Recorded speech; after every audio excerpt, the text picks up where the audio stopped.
Hello friends, तो present time में हम लोग कॉमन पेपर की यूनिट नंबर 10 के अंतर्गत हायर एजुकेशन टॉपिक को डिस्कस कर रहे हैं और प्रेजेंट टाइम में हम लोग यशपाल कमेटी के बारे में लास्ट क्लास पर थोड़ा सा डिस्कशन हुआ था। आज हम उसका रिमेनिंग पार्ट कंप्लीट करते हैं। तो हमारा जो टॉपिक चल रहा है वो टॉपिक है यशपाल कमेटी 1993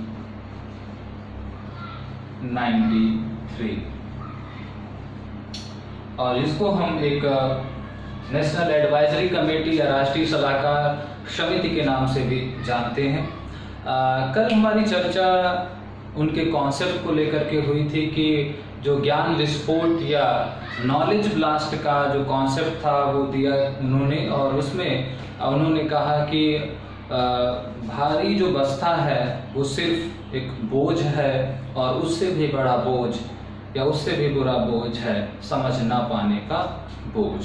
तो विद्यार्थियों के रेफरेंस में उन्होंने दो बातें कही प्राइमरी एजुकेशन से रिलेटेड छोटी कक्षाओं में कि जो बस्ते का बोझ है वो सिर्फ एक बोझ है, केवल और केवल एक बर्डन है, और बस्ते के बोझ से भी कहीं ज्यादा बुरा बोझ है समझ ना पाने का बोझ, अर्थात फेल्योरनेस ऑफ अंडरस्टैंडिंग। अब ज्ञान विस्फोट, बस्ते का भारीपन और उससे भी भारी समझ ना पाने का भारीपन, इन तीन प्रश्नों के जवाब हमको आगे इनकी शिक्षा नीति में मिलते हैं। आगे बढ़ने से पहले दो बातें और समझ लेनी है यहाँ पर कि जब हम बस्ते के बोझ की बात करते हैं या हम वेट ऑफ स्कूल बैग की बात करते हैं तो वो कितना होना चाहिए? क्या यशपाल कमेटी ने इसके बारे में कोई प्रिस्क्राइब्ड एक फिगर बताई थी या नहीं बताई? उन्होंने तो उनका जो पहला एरिया था उन्होंने कहा कि रिड्यूस द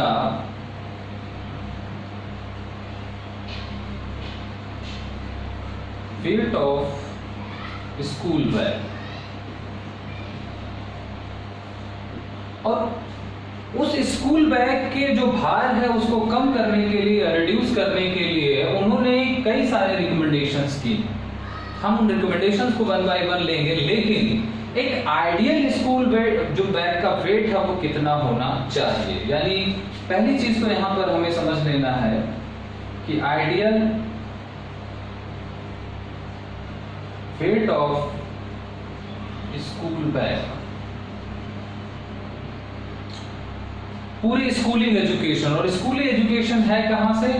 1 से लेकर के 12 तक। इस चीज को समझना है। पहली बात कि यशपाल समिति ने स्कूल के बस्ते का या स्कूल बैग के वेट का कोई आइडियल जो है वो एक क्राइटेरिया नहीं डिफाइन किया था, लेकिन उन्होंने उसको कम करने की बात की। लेकिन वर्तमान समय में केवीएस ने, या जैसे एलवीएस या नवोदय विद्यालय समिति, वैसे केवीएस ने 2009 में एक आइडियल रेंज बता दी है कि इस क्लास में जो बच्चे का अधिकतम बोझ है बस्ते का वो इतना होना चाहिए। तो हम बात किसके अकॉर्डिंग कर रहे हैं? According to KVS 2009।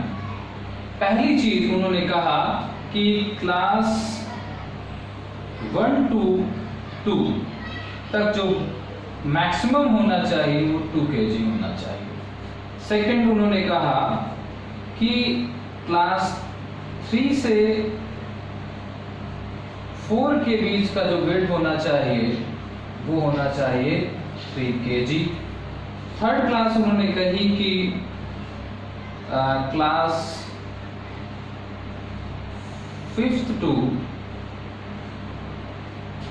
7 जो वेट होना चाहिए वो होना चाहिए 4 kg। एंड फोर्थ और लास्ट क्लास उन्होंने कही कि क्लास 8 to 12 जो वेट होना चाहिए वो 6 kg। ध्यान रखें कि ये जो है ये मैक्सिमम की बात है। तो ये फिगर भी आपको ध्यान में रखनी है कि जब हम विद्यार्थियों के बस्ते का बोझ कम करने की बात कहते हैं तो बस्ते का बोझ कम करने की तो बात हुई, लेकिन वास्तव में बस्ते का बोझ कितना होना चाहिए विद्यार्थियों के या बच्चों का, तो चूंकि पूरी की पूरी जो स्कूलिंग एजुकेशन है उसमें जो मैक्सिमम वेट है, यहाँ पर ये आइडियल वेट आप कह लीजिए, या इसी को हम लोग मैक्सिमम वेट भी कहते हैं। तो maximum weight of school bag from 1 to 12 class, कक्षा 1 से 2 तक 2 किलोग्राम का अधिकतम, 3 से 4 तक 3 किलोग्राम का, 5 से कक्षा 7 तक 4 किलोग्राम का और 8 से 12 तक अधिकतम 6 किलोग्राम का ही बस्ताव होना चाहिए। ये केंद्रीय विद्यालय समिति 2009 ने प्रिस्क्राइब किया है। और आज प्राइमरी एजुकेशन में हो या इस पूरी की पूरी ओवरऑल एजुकेशन में KVS 2009 के इन्हीं नॉर्म्स को फॉलो करने की कोशिश की जाती है। दूसरी बात यहाँ पर कि जब हम विद्यार्थियों के बस्ते का बोझ कम करने की बात कर रहे हैं, तो क्या इस दिशा में सबसे पहला प्रयास यशपाल समिति 1993 के द्वारा ही किया गया, या इसके पहले भी कोई प्रयास हुए थे? तो ध्यान रखें कि जब कभी भी इस तरीके का कोई प्रश्न पूछा जाएगा तो इतिहास में या भारतीय शिक्षा के इतिहास में जब विद्यालय शिक्षा या स्कूली शिक्षा में विद्यार्थियों के बस्ते के बोझ को कम करने की दिशा में पहला प्रयास की बात आती है, तो उसमें नाम आता है 1977 की ईश्वर भाई पटेल समिति, जो NCERT द्वारा गठित की गई थी 10 वर्षीय स्कूली शिक्षा के पाठ्यक्रम के पुनर्मूल्यांकन या पुनर्समीक्षा के लिए।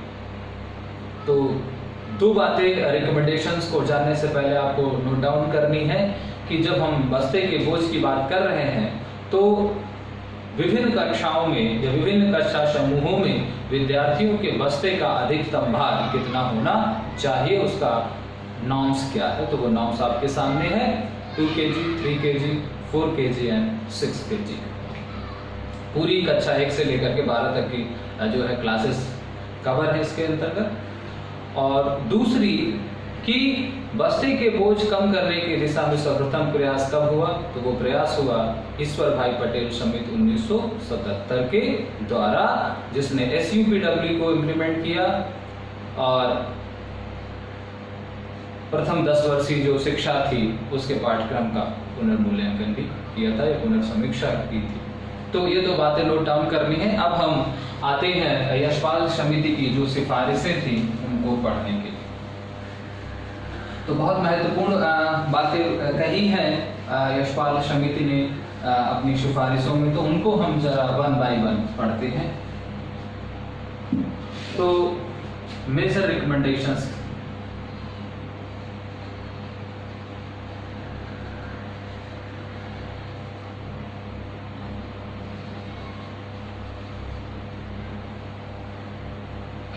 पहली रिकमेंडेशंस क्या है? पहली रिकमेंडेशन है, चूंकि बस्ते का बोझ कैसे कम किया जाए, तो इस दिशा में यशपाल समिति कहती है कि जो बुक्स हैं, चूंकि बस्ते में क्या होती हैं, बुक्स होती हैं, तो उनका कहना था कि ये जो बुक्स हैं इन्हें स्कूल की प्रॉपर्टी माना जाए, इन्हें विद्यालय संपत्ति माना जाए। पुस्तकें विद्यालय की संपत्ति होती हैं या विद्यालय की इन्हें संपत्ति माना जाए, क्योंकि जब पुस्तकें विद्यालय की प्रॉपर्टी होती, उनका कहना था कि जैसे विद्यालय अपने फर्नीचर को सेफ रखता, सुरक्षित रखता है, विद्यालय अपनी लैबोरेटरीज को जो है वो सेफ रखता है, विद्यालय के पास बहुत सारे भौतिक संसाधन होते हैं, वो डॉक्यूमेंट्स रखता है, फर्नीचर्स को रखता है, इलेक्ट्रिक इक्विपमेंट होते हैं, तमाम चीज़ें को सुरक्षित रखता है, या तमाम उसकी प्रॉपर्टी होती है, लैंड, बिल्डिंग। तो उसका कहना था, इनका कहना था कि जो पुस्तकें हैं उन्हें भी विद्यालय की संपत्ति माना जाए, और ऐसा करने से जब पुस्तकें विद्यालय की संपत्ति मानी जाएंगी तो फिर विद्यालय उनकी सुरक्षा सुनिश्चित करेगा। और अगर विद्यालय की संपत्ति होगी पुस्तकें, तो उससे फायदा क्या होगा? उससे फायदा ये होगा कि विद्यार्थी को पुस्तकों के खर्च, पुस्तक परचेज करने से या खरीदने से मुक्ति मिल जाएगी, क्योंकि उसको फिर विद्यालय परचेज करेगा। और दूसरा, चूंकि वो विद्यालय की प्रॉपर्टी है तो विद्यालय है उसको रखेगा भी पुस्तकालय के रूप में, इससे विद्यार्थी को पुस्तकों को घर लाने ले जाने की जो प्रक्रिया है उससे भी मुक्ति मिल जाएगी। तो पहला रिकमेंडेशन उनका कहना था कि बुक्स are the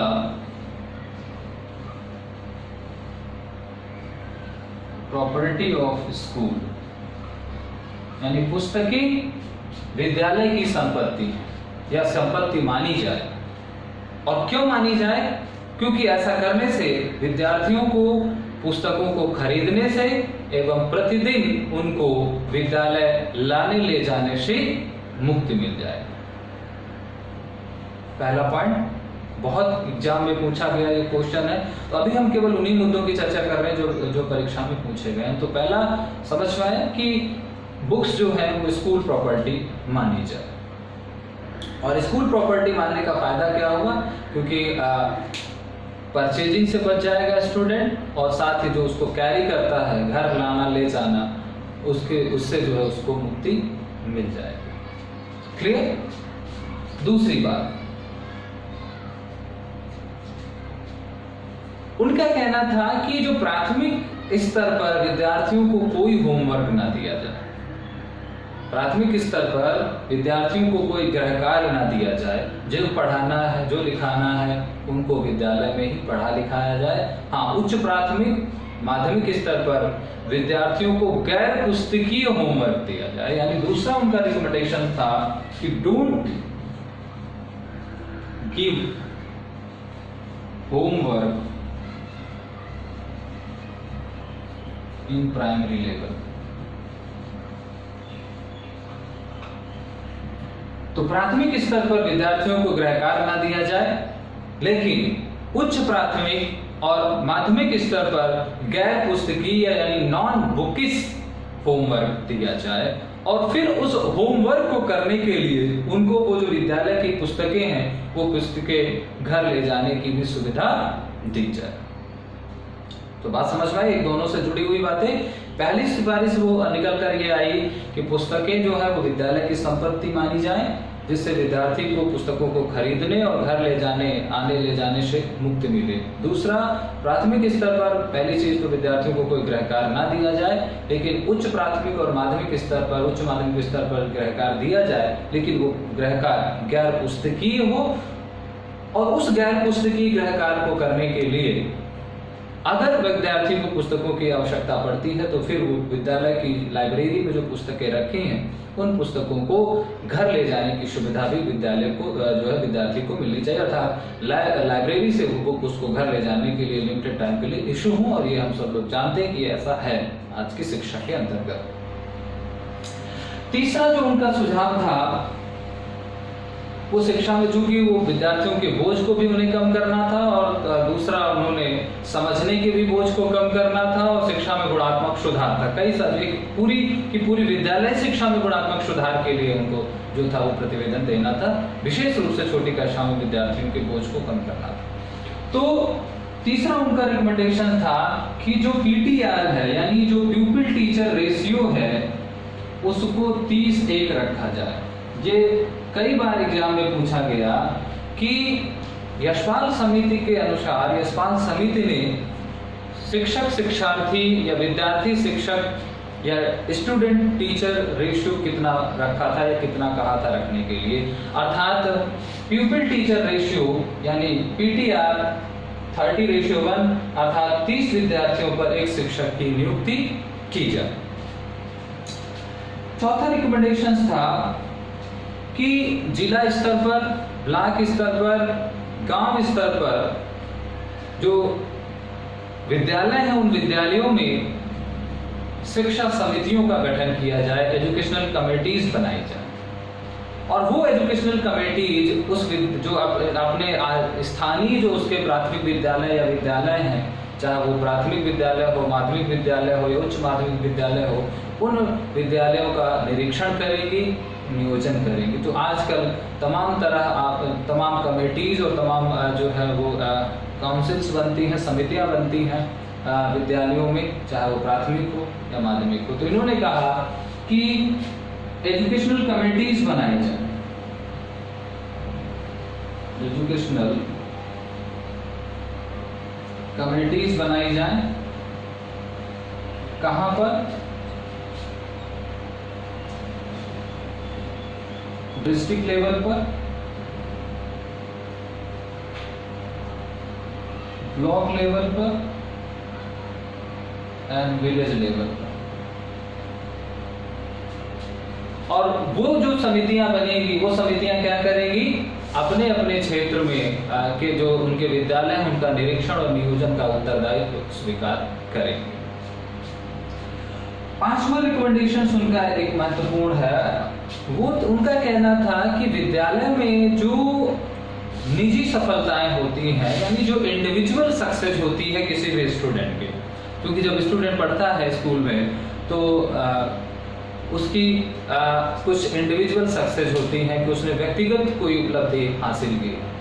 तो ये कमेटी कहती है कि स्कूल को किसी भी स्टूडेंट की जो इंडिविजुअल सक्सेस है उसको रिइंफोर्स नहीं करना चाहिए या उसकी प्रशंसा या उसको पुनर्बलित नहीं करना चाहिए, क्योंकि इस समिति का मानना है कि वो जो निजी सफलता का पुनर्बलन है या जो निजी सफलता का प्रोत्साहन है वो हर्षित और आनंदपूर्ण अधिगम में विद्यार्थियों के बाधक है। क्योंकि जब एक विद्यार्थी को आप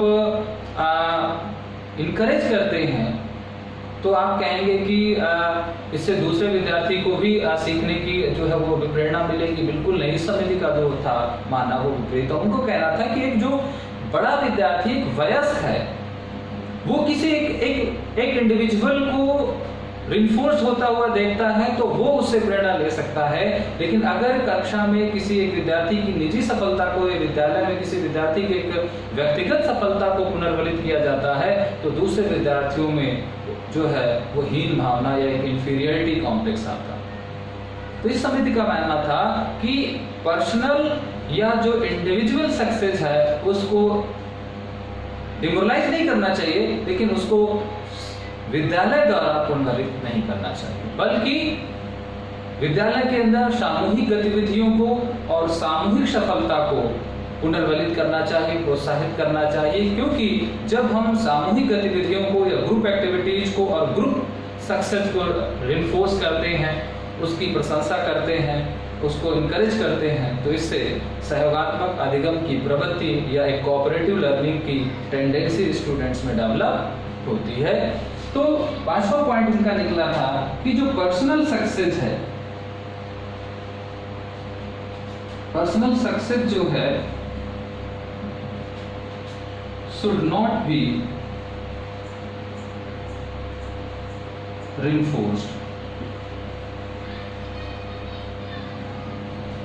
अर्थात व्यक्तिगत सफलता को पुनर्बलित नहीं करना चाहिए। तो फिर करना किसको चाहिए? सामूहिक सफलता को, सामूहिक गतिविधियों को पुनर्बलित करना चाहिए। तो इसके बारे में अगर हम पूरा देखें तो इनका कहना था कि किसी भी व्यक्ति की या विद्यार्थी की निजी सफलता या व्यक्तिगत सफलता को प्रोत्साहित नहीं करना चाहिए, क्योंकि इससे जो प्लीजर लर्निंग है या जो एक हैप्पी लर्निंग है उसमें बाधा आती है स्टूडेंट्स के। दूसरा विद्यार्थी उससे इनकरेज नहीं होता बल्कि उसमें इंफीरियरिटी आ जाती है। इसलिए विद्यालय में ग्रुप एक्टिविटीज और ग्रुप सक्सेस को प्रमोट करना चाहिए, उसको रिइंफोर्स करना चाहिए, क्योंकि जब आप ग्रुप एक्टिविटीज और ग्रुप सक्सेस को इनकरेज करते हैं, रिइंफोर्स करते हैं, तो इससे कोऑपरेटिव लर्निंग की जो टेंडेंसी है या सहयोगात्मक अधिगम की जो प्रवृत्ति है वो विद्यार्थियों में विकसित होती है। तो personal success should not be reinforced but group success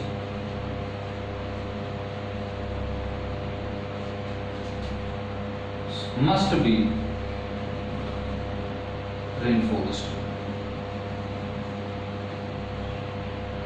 लेकिन सामूहिक सफलता को निश्चित रूप से पुनर्बलित करना चाहिए। नेक्स्ट रिकमेंडेशन है पाठ्यक्रम विकास को लेकर के और बुक राइटिंग को लेकर के। उनका कहना था कि जो पाठ्यक्रम निर्माण एवं पुस्तक लेखन का कार्य है इसको डिसेंट्रलाइज किया जाना चाहिए, विकेंद्रित करना चाहिए। और क्यों करना चाहिए? विकेंद्रित करने का मतलब ये है कि पुस्तक जो लेखन है उसमें वैज्ञानिकों की, विशेषज्ञों की, विषय विशेषज्ञों की, लेखकों की सहभागिता को सुनिश्चित करना चाहिए। अर्थात केवल विषय विशेषज्ञ की किताबें ना लिखें, बल्कि हम उसमें वैज्ञानिकों को भी जो है आमंत्रित करें, हम उसमें दूसरे लेखकों को भी आमंत्रित करें, ताकि एक गुणवत्तापूर्ण पुस्तकों का निर्माण हो सके गुणवत्तापूर्ण पाठ्यक्रम का निर्माण हो सके। तो 6 उनका था curriculum development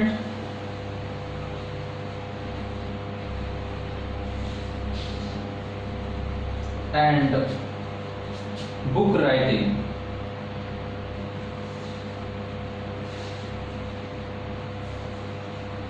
work should be decentralized। अर्थात पाठ्यक्रम निर्माण एवं पुस्तक लेखन के कार्य को विकेंद्रित किया जाना चाहिए। अर्थात उसमें शिक्षकों को, लेखकों को, विशेषज्ञों को, वैज्ञानिकों को, सबको मिलकर के, अर्थात जो एनसीईआरटी किताबें लिखती है, आप देखें जब आप एनसीईआरटी की कोई बुक देखते हैं आज के समय में, तो उसमें कोई एक व्यक्ति ऑथर नहीं होता, बल्कि पूरी की पूरी एक टीम काम कर रही होती। उसमें तमाम जो होते हैं वो टीचर्स भी होते हैं, तमाम जो राइटर भी होते हैं, तमाम सब्जेक्ट एक्सपर्ट भी होते हैं, तमाम साइंटिस्ट भी होते हैं। क्योंकि जब सबका अनुभव मिलता है, सबके विचार मिलते हैं किसी पर्टिकुलर एक कंटेंट पर, जब कई सारे ब्रेन इन्वॉल्व होते हैं तो कुछ अच्छा ही प्रोड्यूस होता है। तो उसी बात को इसने कहा कि पाठ्यक्रम निर्माण, जैसे एनसीएफ की बात करें तो एनसीएफ का जो निर्माण है वो एक 38 सदस्यीय जो राष्ट्रीय कार्यकारी परिषद है, यशपाल समिति, एनसीएफ 2005 और यशपाल समिति का बहुत गहरा संबंध है। और ध्यान रखें कि एनसीएफ 2005 जो आजकल स्कूलिंग शिक्षा के अंतर्गत संचालित हो रहा है, एनसीएफ 2005 में यशपाल समिति की ही सारी बातों को एग्जीक्यूट किया गया। और एनसीएफ 2005 को बनाने में जो राष्ट्रीय पाठचर्या रूपरेखा 2005 है, उसको फ्रेम करने में यशपाल समिति की अध्यक्षता में ही 38 सदस्यीय एक नेशनल टास्क फोर्स का, एक राष्ट्रीय कार्यकारिणी परिषद का गठन हुआ था। और उसी परिषद ने यशपाल समिति की जो पूरी रिकमेंडेशंस थे उसको एग्जीक्यूट किया, उसको अडॉप्ट किया एनसीएफ 2005 में। इस बात को भी आपको ध्यान में रखना है।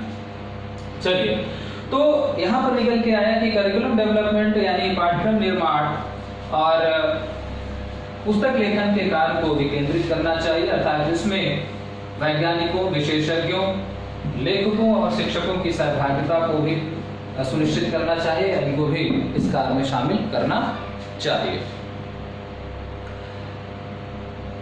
तो अब तक हम लोगों ने पढ़ा क्या? अब तक हम लोगों ने पढ़ा कि पुस्तकें जो हैं वो विद्यालय की संपत्ति मानी जाए। दूसरा हमने कहा कि प्राथमिक स्तर पर विद्यार्थियों को गृहकार्य ना दिया जाए। तीसरा हमने पीटीआर 30:1 रखा जाए। और चौथा, किसी व्यक्ति की जो निजी सफलता है उसको प्रोत्साहित ना किया जाए, बल्कि विद्यालय में सामूहिक सफलताओं को प्रोत्साहित किया जाए। और पांचवा पॉइंट पढ़ा कि पुस्तक लेखन और पाठ्यक्रम निर्माण के कार्य को विकेंद्रित किया जाए। 6 पॉइंट निकल करके आता है कि जो पुस्तकें हैं विद्यालय शिक्षा की, उन पुस्तकों में जो बुक हैं उनसे जो बहुत जटिल और भारी भरकम शब्द हैं, कठिन शब्द हैं, बोझिल शब्द हैं, क्योंकि जो समझ ना पाने का बोझ है वो एक्चुअल में जो पढ़ाई का तरीका है, पढ़ाने का ढंग है वो भी है, और पुस्तकों में जो भाषा लिखी है वो भाषा बहुत क्लिष्ट है। इसलिए तो वो जो समझ ना पाने का बोझ है उसको कैसे कम किया जाए, उसके लिए उन्होंने कहा कि जो लैंग्वेज है बुक्स की, उस बुक्स की लैंग्वेज को जो है वो इजी बनाया जाए और उसको दिन प्रतिदिन की दिनचर्या के शब्दों के साथ जोड़ा जाए। तो छठा उनका जो प्रपोजल है या रिकमेंडेशन है वो ये है कि जो डिफिकल्ट वर्ड है या जो बहुत कॉम्प्लेक्स वर्ड है, complex words and language of books should be removed। अर्थात पुस्तकों की में जो जटिल शब्द हैं या जो भाषा है उसको हटा देना चाहिए। और फिर करना क्या चाहिए? चलिए, हमने रिमूव तो कर दिया, बल्कि उनमें जो दिन प्रतिदिन की दिनचर्या से जुड़े हुए शब्द हैं उनको शामिल करा। But include day to life words in books। लेकिन करना क्या है, उसकी जगह उन कठिन और बोझिल शब्दों के स्थान पर आपको दिन प्रतिदिन के या रोजमर्रा की जिंदगी में हम जिन शब्दों का इस्तेमाल करते हैं उन शब्दों को, वही नॉलेज उन शब्दों के माध्यम से दी जाती है। क्योंकि इनका मानना था कि जब कोई शिक्षा मातृभाषा में या हमको एक आसान भाषा में दी जाती है तो वो समझ में आती है। क्योंकि जब हम किसी भी सूचना को, फॉर एग्जांपल ये जो हम आपके साथ डिस्कशन कर रहे हैं, इसी टॉपिक को अगर हम किसी ऐसी लैंग्वेज में डिस्कस करते जो आप नहीं समझते, हम उसको मलयालम या उड़िया में समझ करते तो शायद आप में से बहुत सारे लोगों को समझ में ना आती, या हम इसको टोटली हिंदी कर देते तो इंग्लिश मीडियम के स्टूडेंट को ना समझ में आता, या टोटली इंग्लिश कर देते तो हिंदी मीडियम के स्टूडेंट को ना समझ में आता। तो हम बाइलिंग्विस्टिक क्यों हैं? ताकि वो जो समझ ना पाने का बोझ है वो आपके साथ ना हो। क्योंकि जब हम भाषा को अनुकूल नहीं रखते हैं तो विद्यार्थी की जो समझने की ऊर्जा है वो दो स्तरों पर बढ़ जाती है। पहली ऊर्जा तो वो भाषा से के साथ द्वंद्व करता है, और फिर दूसरा उस संप्रत्यय की जटिलता या कठिनता के साथ उसका जो है वो द्वंद्व होता है। तो दो लड़ाइयाँ वो एक साथ नहीं कर पाता। इसीलिए विद्यार्थी जब उसको एक प्रतिकूल भाषा के माध्यम से कोई ज्ञान दिया जाता है तो उसको समझ में नहीं आता है। तो इस बात को रेखांकित करते हुए जसपाल समिति कहती है कि जो समझ ना पाने का बोझ है उसके लिए पुस्तकों में बोझिल शब्दों को, कठिन शब्दों को हटा देना चाहिए। पुस्तकों की जो अनावश्यक सामग्री है, जो बहुत सारी किताबों में बेफिजूल की भी चीज़ें दी गई होती हैं, अननेसेसरी चीज़ें होती हैं, उनको भी, अनावश्यक विषय वस्तु है उसको भी हटा देना चाहिए। तो कठिन शब्द हटा दें, अनावश्यक विषय वस्तु हटा दें, और उसके स्थान पर कॉमन वर्ड्स को, सामान्य भाषा को, डे टू लाइफ के वर्ड्स को शामिल किया जाए ताकि विद्यार्थी को वो नॉलेज या वो संप्रत्यय आसानी से समझ में आ जाए। चलिए, नेक्स्ट पॉइंट है कि उनका कहना था कि जो प्राइमरी एजुकेशन है और प्राथमिक स्तर पर प्रवेश के समय विद्यार्थी का या अभिभावक का किसी प्रकार से कोई साक्षात्कार या कोई प्रवेश परीक्षा नहीं ली जानी चाहिए। क्योंकि प्राथमिक शिक्षा के समय अगर आप प्रवेश परीक्षा लेंगे तो भारत में चूंकि अभी पूर्व प्राथमिक शिक्षा उतनी ऑर्गेनाइज्ड नहीं थी उस कालखंड में, हालांकि राष्ट्रीय शिक्षा जो RTE right to education act 2009 है उसके अंतर्गत जो था वो अर्ली चाइल्डहुड केयर एजुकेशन की बात है, या पूर्व जो है प्राथमिक शिक्षा की का प्रावधान है 3 से 6 वर्ष का, लेकिन उस समय नहीं था। तो उनको कहना था कि प्राथमिक शिक्षा में प्रवेश के समय या एडमिशन के समय विद्यार्थी, किसी भी तरह से विद्यार्थी की प्रवेश परीक्षा नहीं होनी चाहिए, या अभिभावक का साक्षात्कार या विद्यार्थी का साक्षात्कार नहीं होना चाहिए। तो उनका कहना था कि no entrance and interview at primary level. English में थोड़ा सा अलग किस्म से इसको आप डिस्क्राइब फॉर्म अपनी भाषा में लिखने की कोशिश करिएगा। तो प्राथमिक शिक्षा में या प्राथमिक स्तर पर प्रवेश के समय किसी प्रकार की प्रवेश परीक्षा या किसी प्रकार का साक्षात्कार नहीं होना चाहिए, नहीं लेना किया जाना चाहिए। 8वां पॉइंट है इनका कि जो प्राथमिक स्तर का जो उच्च स्तर है यानी 6 से 8 तक विद्यार्थियों को इतिहास पढ़ाया जाए या इतिहास सब्जेक्ट पढ़ाया जाए, अर्थात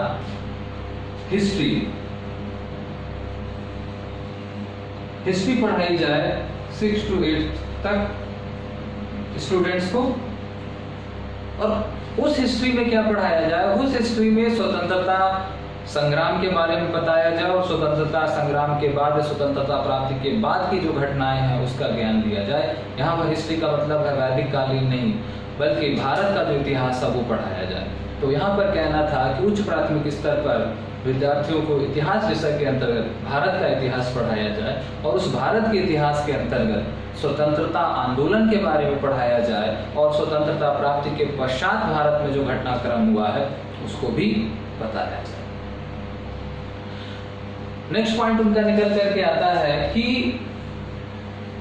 जो सिविक्स एंड जियोग्राफी अर्थात जो नागरिक शास्त्र और भूगोल है उसको सोशल स्टडी के अंतर्गत पढ़ाया जाए, और हम लोगों को पढ़ाया भी गया है। साथ ही इन दोनों विषयों को जर्नल अवेयरनेस के थ्रू भी पढ़ाया जाए या समसामयिक घटनाओं के साथ। तो चूंकि नागरिक शास्त्र अर्थात जहाँ हम संविधान के बारे में बात करते हैं, पॉलिटिकल एक्टिविटीज़ के बारे में बात करते हैं, और भूगोल जहाँ पर हम जलवायु के बारे में बात करते हैं, तमाम क्लाइमेट इवेंट्स होते हैं, तो यहाँ पर एक रिकमेंडेशन निकल करके आई कि नागरिक शास्त्र और भूगोल विषय को सामान्य अध्ययन के अंतर्गत रखा जाए और इन दोनों विषयों को समसामयिक घटनाओं के साथ या इसको करंट अफेयर्स के साथ पढ़ाया जाए। बहुत पुरानी इन चीज़ों को वर्तमान में जो इनसे संबंधित घटनाएं हैं उनसे जोड़ते हुए पढ़ाया जाए, ताकि वो जो समझ ना पाने का बोझ है वो कम हो जाए। तो आप जो उनका बस्ते का बोझ कम करना था और जो समझ ना पाने का बोझ कम करना था, इनको ये सारी रिकमेंडेशंस को आप वहीं से जोड़ेंगे। क्लियर? तीसरा यहाँ पर जो पढ़ने पढ़ाने से, यानी यहाँ पर उन्होंने क्या किया था, सोशल स्टडी के बारे में बात की थी कि यहाँ सामान्य अध्ययन करवाया जाए, और सामान्य अध्ययन में क्या किया जाए, इतिहास के अंतर्गत क्या रखा जाए, सिविक्स भी रखा जाए प्लस जियोग्राफी भी रखा जाए, और फिर इन दोनों सब्जेक्ट्स को करंट अफेयर्स के साथ या समसामयिक घटनाओं के साथ पढ़ाया जाए। चलिए, इसके बाद जो उन्होंने रिकमेंडेशंस की उसमें है कि प्राथमिक स्तर पर विज्ञान की पुस्तकें ना रखी जाए या विज्ञान पढ़ाया ना जाए, साइंस ना पढ़ाई जाए। ठीक है, don't teach science eight primary level. तो यहां पर उन्होंने कहा don't use science eight primary level,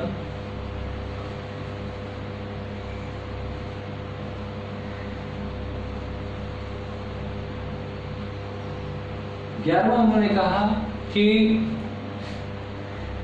गणित को रटने के स्थान पर समझाने का प्रयास किया था। मैथमेटिक्स को की रूट लर्निंग ना कराई जाए, बल्कि मैथमेटिक्स को समझाने का प्रयास किया जाए, क्योंकि विद्यार्थी गणित जब रटता है तो बहुत वो भारीपन महसूस करता है। तो दूसरा था don't root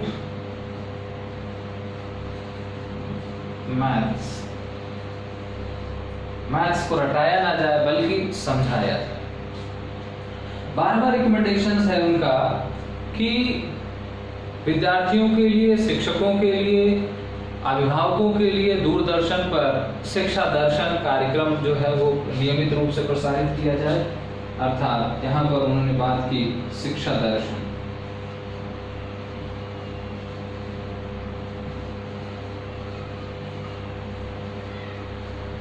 regular TV programme, और ये प्रोग्राम आता भी था। तो शिक्षा दर्शन नामक एक जो दूरदर्शन पर प्रोग्राम है टीवी पर, वो प्रतिदिन प्रसारित किया जाए, नियमित रूप से प्रसारित किया जाए, स्टूडेंट्स के लिए, टीचर्स के लिए, गार्जियन के लिए। तीसरा 13वां उनका जो महत्वपूर्ण पॉइंट है वो ये है कि कॉमर्शलाइज, चूंकि जब शिक्षा, प्राथमिक शिक्षा की बात हुई तो वहाँ पर 1986 के बाद कमर्शलाइजेशन बहुत शुरू हुआ। To avoid commercialisation of primary education, तो इस रेफरेंस में उन्होंने कहा कि जो निजी विद्यालय हैं उनकी मान्यता के जो नियम है वो कठोर कर दिए जाए। तो यहाँ पर उन्होंने कहा टू अवॉइड कमर्शलाइजेशन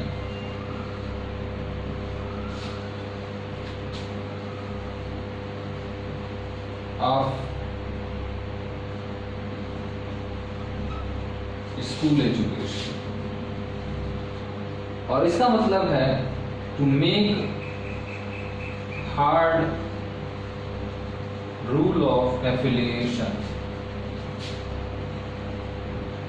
तो मान्यता के जो नियम है वो कठोर कर दिए जाए फॉर प्राइवेट इंस्टीट्यूशंस। तो यहाँ पर एक सिफारिश निकल के आई कि जो निजी विद्यालय है, जो निजी शैक्षिक संस्थान है, उनकी मान्यता के या संबद्धता के नियमों को कठोर कर दिया जाए, अर्थात उनको बड़े आसानी से मान्यता ना मिले। एक लास्ट सिफारिश के बारे में बात करते हैं, वो ये है कि जो CBSE है, central board of secondary education, CBSE should be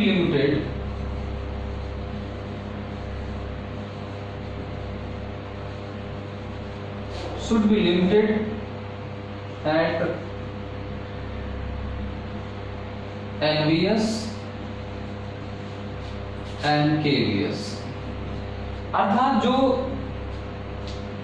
Navodaya Vidyalaya हैं और जो केंद्रीय विद्यालय हैं, यानी नवोदय विद्यालय समिति और जो केंद्रीय विद्यालय समिति के द्वारा संचालित विद्यालय हैं, केवल उन्हीं को मान्यता या उन्हीं की संबद्धता जो है वो CBSE से रखा जाए। शेष जितने भी स्कूल हैं उनको संबंधित जो स्टेट बोर्ड है, स्टेट बोर्ड ऑफ एजुकेशन है, उससे संबद्ध किया जाए या उससे एफिलिएशन दिया जाए। तो एक यहाँ पर भी बात जो है वो यशपाल समिति ने कही कि जो नवोदय विद्यालय हैं और जो केंद्रीय विद्यालय हैं उनको ही मान्यता या उनको ही संबद्धता केवल CBSE करे। बाकी जितने दूसरे विद्यालय हैं, चाहे वो गवर्नमेंट हो चाहे वो प्राइवेट हो, उनकी मान्यता संबंधित राज्य के शिक्षा बोर्ड से की जाए, अर्थात यूपी बोर्ड से की जाए, MP बोर्ड से की जाए या दूसरे जो स्टेट बोर्ड हैं उनसे की जाए। तो ये था यशपाल समिति का रिकमेंडेशंस लर्निंग विदाउट बर्डन के अंतर्गत। अब इसमें मुख्य बातें आपको ध्यान में क्या रखनी है जो परीक्षाओं में पूछी जाती हैं। पहली चीज जो पूछी जाती है वो थी पुस्तकों के बारे में। चूंकि बस्ते का बोझ कम करना था तो पहला एक जो पॉइंट वहां पर था कि जो पुस्तकें हैं वो विद्यालय की संपत्ति मानी जाए। आपको इसको ध्यान में रखना है। और विद्यालय की संपत्ति मानने से फायदा क्या होगा?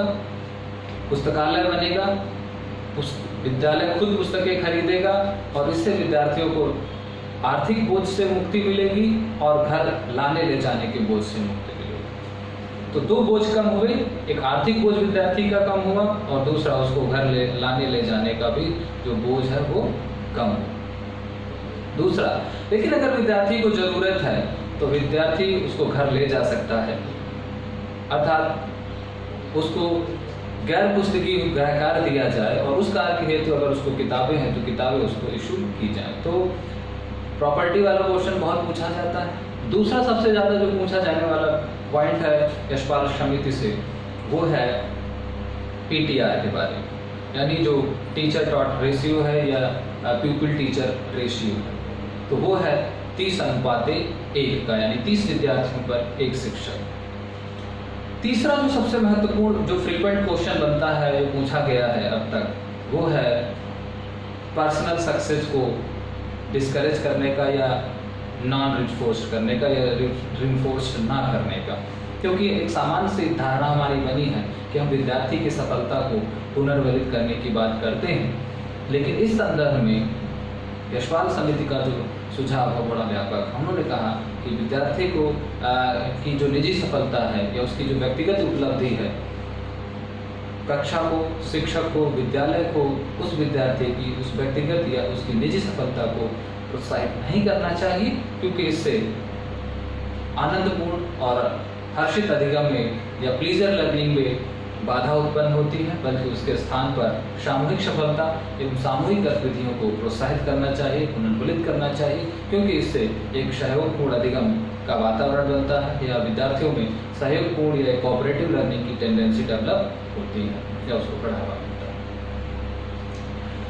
तीसरा पॉइंट ये था। चौथा जो सबसे पूछा जाने वाला बिंदु है वो है पुस्तकों के लेखन और पाठ्यक्रम विकास को विकेंद्रित करने के बारे में, कि पुस्तकें केवल विषय विशेषज्ञों द्वारा नहीं तैयार की जानी चाहिए, बल्कि पुस्तक लेखन में विषय विशेषज्ञों के साथ साथ वैज्ञानिकों को भी, दूसरे विषय के दूसरे क्षेत्र के विशेषज्ञों को भी, शिक्षकों को भी और लेखकों को भी शामिल करना चाहिए, क्योंकि लेखक लिखने का तरीका पता है, शिक्षक को भाषा पता है या शिक्षक को विद्यार्थी की समस्या पता है, विषय विशेषज्ञ को विषय का ज्ञान है और वैज्ञानिक को जो है किसी भी चीज़ को साइंटिफिकली और कम से कम कितने प्रभावशाली तरीके से बनाया जा सकता है उसके बारे में उसको विशेषज्ञता होती है।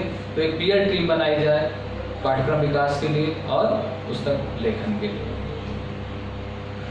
दूसरा जो पांचवा सबसे पूछा जाने वाला बिंदु है वो था प्राथमिक विद्यालयों में प्रवेश परीक्षा और साक्षात्कार को प्रतिबंधित करने की, कि इसको प्रतिबंधित किया जाए या विद्यार्थी का इस तरीके का कोई भी जो है टेस्ट या कोई भी इंटरव्यू ना लिया जाए, ना स्टूडेंट का ना गार्जियन का। इसके अलावा निजी विद्यालयों की जो मान्यता के नियमों की कठोरता के बारे में बात पूछा गया है क्वेश्चन। सीबीएसई को एमबीएस और केवीएस तक सीमित रखने का भी क्वेश्चन जो है वो पूछा गया है। प्राइमरी लेवल पर साइंस ना पढ़ाने की भी वकालत का क्वेश्चन पूछा गया है। गणित को रटाने की अपेक्षा समझाने की वकालत पर भी प्रश्न पूछा गया है। जिला स्तर पर, ब्लॉक स्तर पर, गांव स्तर पर शिक्षा समितियों का गठन करके उन समितियों द्वारा ही स्थानीय विद्यालयों के निरीक्षण और नियोजन का उत्तरदायित्व निर्वहन करने का जो रिकमेंडेशंस है वो भी यहाँ पर पूछा गया है। तो कुल मिलाकर के परीक्षा की दृष्टि से ये जो समिति है वो अत्यंत ही महत्वपूर्ण है और इसमें बहुत सारे प्रश्न जो हैं वो पूछे जा सकते हैं। तो ये था हमारा यशपाल समिति, और इसके बाद हम लोग नेक्स्ट क्लास पर जो टीचर एजुकेशन से संबंधित 4 समितियां हमको एक साथ पढ़ने की कोशिश करेंगे, चाहे वो हमारी रामलाल पारेख समिति हो या प्रोफेसर खेरमा लिंगदोह समिति हो या डीसी जो आरसी दास समिति है उसके बारे में हो या फिर आर टकावले समिति, इनके बारे में हम लोग डिस्कशन करेंगे। तो गाइस आज की क्लास में सिर्फ इतना ही। आई होप कि आपको यशपाल समिति समझ में आई होगी। फिर भी यदि आपकी कोई क्वेरीज है तो डेफिनेटली आप उसको कमेंट सेक्शन में अपना क्वेश्चन पूछें, हम उसको नेक्स्ट क्लास पर कंसीडर करेंगे। तो thank you so much for the watching. और एक लास्ट में एक रिक्वेस्ट है कि वीडियो को यदि आपको अच्छा लगा हो तो इसको लाइक ज़रूर करें और अपने फ्रेंड सर्कल में या अपनी कम्युनिटी लेवल पर, अपने सोशल प्लेटफॉर्म पर इसको शेयर ज़रूर करें ताकि अधिक से अधिक इसका सर्कुलेशन हो सके। तो thank you so much, take care, bye bye.